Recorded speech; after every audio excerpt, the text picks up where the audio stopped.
گھر کی اپنی والدہ کا قصہ بھی سناتے رہے. لیکن اس سب سچویشن کے ساتھ اب ملک کس ڈگر کو جا رہا ہے؟ انٹرنیشنل ریئیکشن سخت آ رہا ہے. برطانیہ نے کہا ہے کہ جو پاکستان میں ایک سیاسی جماعت ہے اس کو باہر کرنے کے لیے باہر کر کے انتخابات کرائے گئے، اور پھر بھی انتخابات کا جو عمل تھا وہ شفاف نہیں رہا. انہوں نے شفافیت پہ سوالات اٹھائے. امریکن جو ریئیکشن ہے وہ یہ ہے کہ وہ کہتے ہیں کہ جو پاکستان میں فراڈ ہوا ہے الیکشن کے اندر اس کی تحقیقات کی جائیں. اسی طرح امریکہ کے بہت سارے جو کانگریس مین یا کانگریس وومن ہیں وہ سوالات اٹھا رہے ہیں انتخابات کے اوپر، اور اس کو ہمارے جو پاکستان کے اندر بیٹھے لوگ ہیں وہ یہ کہتے ہیں کہ کیونکہ عمران خان تو یہودی لابی ہے اور ان کی وہاں پر لابینگ جاری تھی، تو اس لابنگ کے نتیجے میں یہ سارے ریئیکشنز آ رہے ہیں. یعنی جو ملک میں جو کچھ ہو رہا ہے، جو میڈیا رپورٹ کر رہا ہے اس کی اہمیت زیرو ہے، لیکن جو عمران خان کی گئی لابنگ ہے اس کی وجہ سے یہ سارے انٹرنیشنل ریئیکشنز ان کی فیور میں آ رہے ہیں اور پاکستان کے انتخابات پر سوالات اٹھ رہے ہیں. تو ابھی تک کی جو سچویشن ہے اس کے بعد یہ دیکھنا ہے ہمیں کہ حکومت میں پی ٹی آئی بیکڈ آزاد کینڈیڈیٹس آئیں یا P M L N Peoples Party سمیت یہ جو قومی حکومت بنانے کا پلان ہے وہ آئے. تو اس کی صورت میں ملک کی کمان سنبھالنے والا کوئی بھی شخص کیسے انشور کرے گا کہ ملک جن حالات میں ہے ان حالات سے نکالا جا سکتا ہے؟ اگر پی ٹی آئی کی بھی بات کی جائے، کیونکہ سب لوگ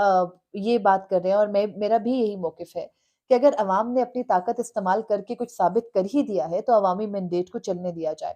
چلنے بھی دیا جائے گا تو پی ٹی آئی کے پاس پلان کیا ہے حکومت چلانے کا؟ اس سے پہلے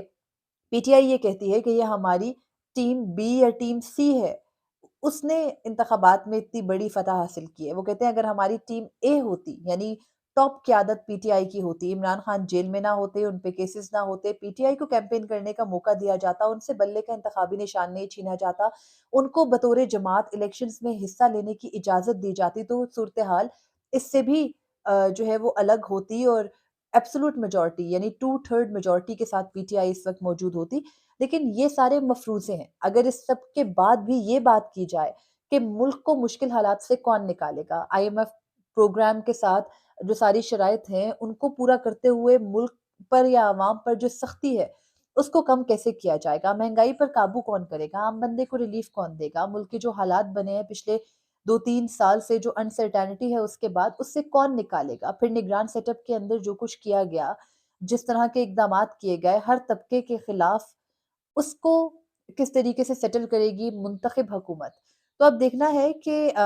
کل ہماری سینئر ہیں آسما شرازی، وہ کہیں تھی یہ چنتخب حکومت ہے. تو اب جو چنتخب حکومت آنے جا رہی ہے اس کے پاس بھی کیا پلان ہے عوام کے لیے؟ کہتے تو سب یہی ہیں، اس سے پہلے تو کلیم کرنے کے لیے عمران خان تھا. اب عمران خان کی بھی پارٹی کو موقع ملا ہے، ان کو موقع دے دیں، ان کو دیکھ لیں وہ کیا کرتے ہیں، ان کو عوامی طریقے سے جانے دیں. آپ کو یاد ہوگا جب ووٹ آف نو کانفیڈنس آیا تھا تو اس وقت عمران خان کی مقبولیت بہت کم تھی، لیکن ایک غلط موو نے، ایک غلط وقت پر غلط تحریک عدم اعتماد لا کر پھر اس کو کامیاب کرا کر پھر زبردستی گھر بیٹھوا کر جو حکومت بنائی گئی اس نے بھی کوئی ریلیف نہیں دیا. لیکن اس 1.5 سال کے اندر پی ڈی ایم یہ کہتی رہی کہ یہ عمران خان کی بنائی گئی گندگی ہے جو وہ صاف کرنے کی کوشش کر رہے ہیں، دنیا کے ساتھ روابط بحال کرنے کی کوشش کر رہے ہیں. لیکن دنیا کے ساتھ روابط کا جو حال ہے وہ کچھ یہ ہے کہ الیکشنز ہو گئے اور 40 گھنٹے گزر گئے پولنگ ختم ہوئے، ابھی تک آپ کا جو برق رفتار ای ایم ایس سسٹم ہے وہ مکمل نتائج جاری نہیں کر سکا، اور ان مکمل نتائج جاری نہ ہونے کی وجہ سے دنیا میں جو سبکی اور دنیا سے جو ریئیکشنز آ رہے ہیں ان کو فورن آفس یہ کہہ کر ریجیکٹ کر رہا ہے کہ ہم نے تو انٹرنیٹ بند ہی نہیں کیا تھا. مجھے اب یہ سمجھ نہیں آتا کہ اگر پی ڈی ایم نے اتنے عرصے میں حالات ٹھیک کر لیے تھے تو نواز شریف کے منتخب ہو جانے پر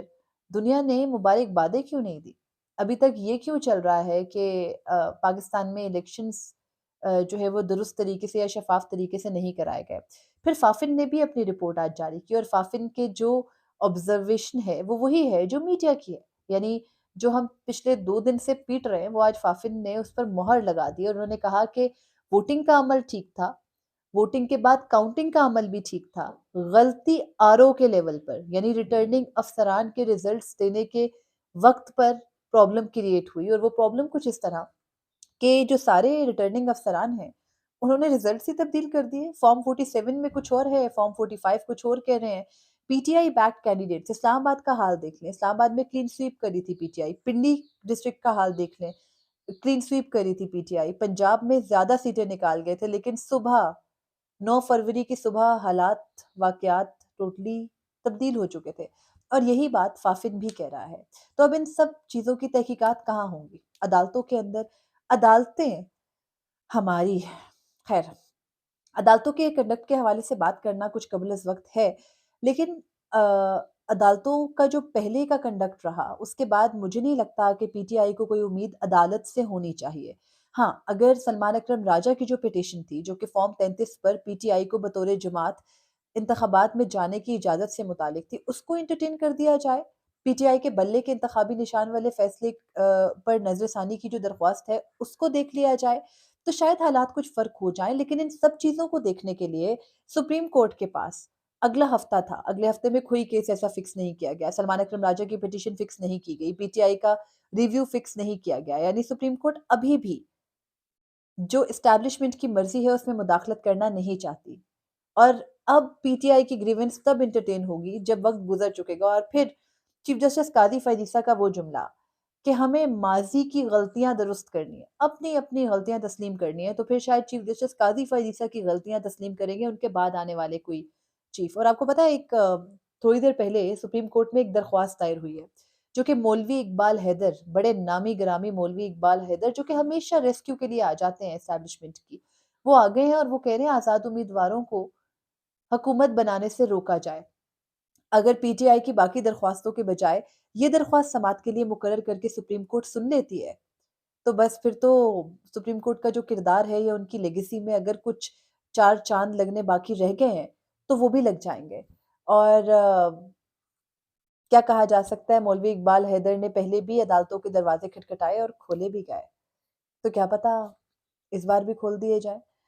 خیر، یہ ساری سچویشن اب تک کی ہے۔ ہم امید کرتے ہیں، بلکہ ہمیں کرنا بھی چاہیے یہ امید، کہ جب عوام نے اپنا حق رائے دہی استعمال کر لیا، باہر نکل کے اپنا ووٹ کا حق استعمال کر لیا، تو شاید اس بار کی جو حکومت عمل میں آئے وہ عوامی امنگوں کے مطابق بھی ہو، اور وہ عوام کو ریلیف دینے میں بھی کہیں کامیاب ہو۔ یہ امید بھی ہے اور یہ دعا بھی ہے، اور یہ امید اور دعا، ویسے تو مایوسی کفر ہے، لیکن اس نظام سے جو مایوسی ہے وہ اتنی زیادہ ہو چکی ہے کہ کبھی کبھی لگتا ہے ہم شاید ہماری دعا کے جو الفاظ ہیں وہ اتنی انہونے ہیں کہ اگر کبھی وہ ہو گئے مکمل تو ہم اللہ تعالیٰ کا جو ہے نا وہ اس کو کوئی کرشمہ ہی کہیں گے، پر یہاں ہمارے ملک میں انفارچونیٹلی کرشمہ ساز کوئی اور ہے۔ مجھے اجازت دیجیے، اللہ حافظ۔